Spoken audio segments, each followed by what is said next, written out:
একটা নারী পারে একটা পুরুষের জীবন সুন্দর করতে, আবার একটা নারী পারে একটা পুরুষের জীবন ধ্বংস করতে। পৃথিবীতে এরকম অনেক পুরুষ আছে যে তার শখের নারীর জন্য আজ গরিব থেকে বিলিয়নার হয়ে গেছে। আবার পৃথিবীতে এরকম অনেক পুরুষ আছে যে তার শখের নারীর জন্য রাস্তার ফকির হয়ে গেছে। রাস্তায় অনেক পাগল দেখা যায় যারা তার শখের নারীকে হারিয়ে রাস্তায় পাগল হয়ে ঘুরে বেড়ায়। আবার রাস্তায় অনেক কাপল দেখা যায় যে তার শখের নারীকে নিয়ে বাইকে করে একসাথেই ঘোরাফেরা করে। পৃথিবীতে এরকম প্রমাণ দিতে গেলে প্রমাণের কোনো শেষ নাই। যদি প্রথমেই বলি, লায়লা মামুন, নোবেল, ক্রেজি রাইডার বাংলাদেশের অন্যতম একজন বিখ্যাত ইউটিউবার এবং কন্টেন্ট ক্রিয়েটর ছিল। বাইক রিলেটেড ভিডিও সে যেরকম বানাতো তার মতো এরকম কেউই বানাইতে পারেনি। কিন্তু আজ সেও দেখো ইউটিউব ফেসবুক থেকে কত দূরে চলে গেছে শুধু তার শখের নারীর জন্য। ভাই, পৃথিবীতে প্রতিটা পুরুষের জীবনে শান্তি নির্ভর করে একটা নারীর জন্য, আবার প্রতিটা পুরুষের জীবনে অশান্তির কারণ একটা নারী হয়ে থাকে। নারী যদি ভালো হয় তাহলে পুরুষের জীবনও সুন্দর হয়, আবার নারী যদি খারাপ হয় তাহলে পুরুষের জীবন ধ্বংস হয়ে যায়। আর এক কথা কি জানেন ভাই, একটা পুরুষ তার শখের নারীর জন্য জীবনের সব কিছু ত্যাগ স্বীকার করতে পারে। তার শখের নারীকে সে কখনো অন্য কারোর সাথে দেখতে পারে না। সে তার বড় ভাই হলেও একটা পুরুষ তার শখের নারীকে অন্য কোনো ছেলের সাথে দেখতে পারে না, তো ভাই পারেই না। আমি যদি উদাহরণ দেই তাহলে উদাহরণের শেষ হবে না। আমার পাশের বাড়ির এক বড় ভাই, সে জীবনে প্রেমে পড়বে বা সে জীবনে প্রেম করবে, ভাই আমি জীবনে কল্পনাই করিনি। কেননা সে দেখতে অনেক মোটা তাজা ছিল, তবে ভালো ফ্যামিলির ছেলে এবং চেহারা ছবি অনেক ভালো ছিল।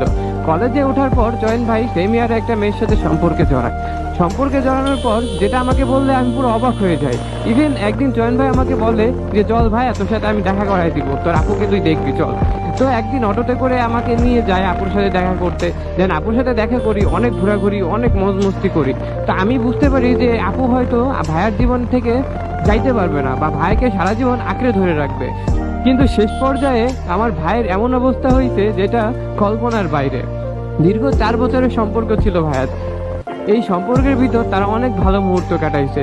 কলেজে প্রতিদিন একসাথে যাওয়া, একসাথে আসা, সেই মেয়ের বাড়ির সামনে গিয়ে দিনভর পড়ে থাকা, কত না কিছু ভাই, এইখানে যাওয়া ওইখানে যাওয়া। কিন্তু ভাই যখন কলেজটা শেষ হয়ে গেল, ভাইয়া আপু দুইজনই কলেজ থেকে বের হয়ে গেল, তখন দুইজনে দুই কলেজে ভর্তি হওয়া লাগে অনার্স কমপ্লিট করার জন্য। এর ভিতরেই তাদের অনেক ডিস্টেন্স তৈরি হয়, আর এই ডিস্টেন্সটাই যেন তাদের জীবনে কালচাপ হয়ে দাঁড়ায়। জয়েন ভাই এক কলেজে ভর্তি হয় আর আপু আরেকটা কলেজে ভর্তি হয়। এই কারণে তাদের ডিস্টেন্সটা অনেক বেশি হয়ে যায়। আর এই ডিস্টেন্সটা বেশি হওয়ার কারণে তাদের কানেক্টিভিটি অনেকটা কমে যায়, তাদের ঘোরাফেরা, আড্ডা, মৌজ মাস্তি অনেক কমে যায়। একটা পর্যায়ে হয় কি, ভাইয়ের ফ্যামিলি থেকে এবং আপুর ফ্যামিলি থেকে, দুইটা ফ্যামিলি থেকেই সবকিছু জেনে যায় তাদের সম্পর্কের কথা। আবারও তাদের সম্পর্কের ভিতর অনেক দিন কানেক্টিভিটি অফ থাকে। একটা পর্যায়ে গিয়ে দুইজনই কান্নাকাটি করে, গলায় দড়ি, অনেক ঝই ঝামেলা করার পর দুইটা ফ্যামিলিকে দুইজনই রাজি করতে পারে। তখন মেয়ের ফ্যামিলি বলে ভাইয়াকে কিছু একটা করতে। তখন ভাইয়া কিছু করা সত্ত্বে একটা ব্যবসা শুরু করে দেয়। 2-3 মাস ব্যবসা করতে শুরু করে, তাদের বিয়ের ডেটও ঠিক হয়, হলুদ কোটাও হয়ে যায়। ভাইয়ার ফ্যামিলি থেকে মেয়েদের বাড়িতে হলুদ সন্ধ্যার যত কাজ বাজ ছিল, এই ফ্যামিলি থেকে ওই ফ্যামিলিতে যাওয়া, ওই ফ্যামিলি থেকে এই ফ্যামিলিতে আসা, সবকিছুই হয়ে যায়। কিন্তু বিয়ের দিন ভোর রাতে ঘুম থেকে ওঠার পর কেউ মেয়েটাকে আর খুঁজে পায় না। মেয়েটা অন্য একটা ছেলের হাত ধরে ভোর রাতে পালিয়ে যায়, যেটা চয়ন ভাই সকালবেলা উঠে জানতে পারে। সকালবেলা বিয়ে বাড়িতে মেয়েটাকে খুঁজতে খুঁজতে মানুষ হয়রান হয়ে যায়। হয়রান হয়ে যাওয়ার পর কিছুই পায় না, শেষমেশ একটা চিঠি দেখতে পায় যে আমি এই বিয়েটা করতে পারবো না, আমি অন্য একজনকে ভালোবাসি, আমি তার হাত ধরে চলে যাচ্ছি, তোমরা সবাই ভালো থেকো। এই চিঠিটা দেখার পর ভাই কার না মাথা ঠিক থাকে তুমি বলো?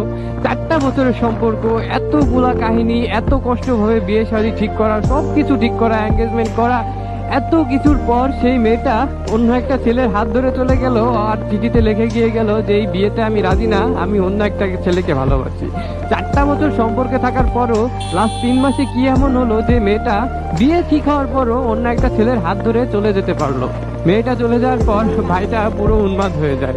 যেই ভাইকে আমি জীবনে দেখিনি একটা সিগারেট মুখে নিতে, সেই ভাই এখন শুধু সিগারেট না, যত প্রকার নেশা আছে সব নেশাই সে করে। নেশা ছাড়া সে এক কথায় বাঁচতেই পারে না। তার সাথে কথা বললে মনে হয় সে সেন্সলেস। ভাই তার সাথে যখন আমি কথা বলি, তাকে অনেক বোঝানোর আমি চেষ্টা করি, কিন্তু সে কোনোভাবে নিজেকে কন্ট্রোল করতে পারে না। অবশেষে সে এখন নেশায় আসক্ত।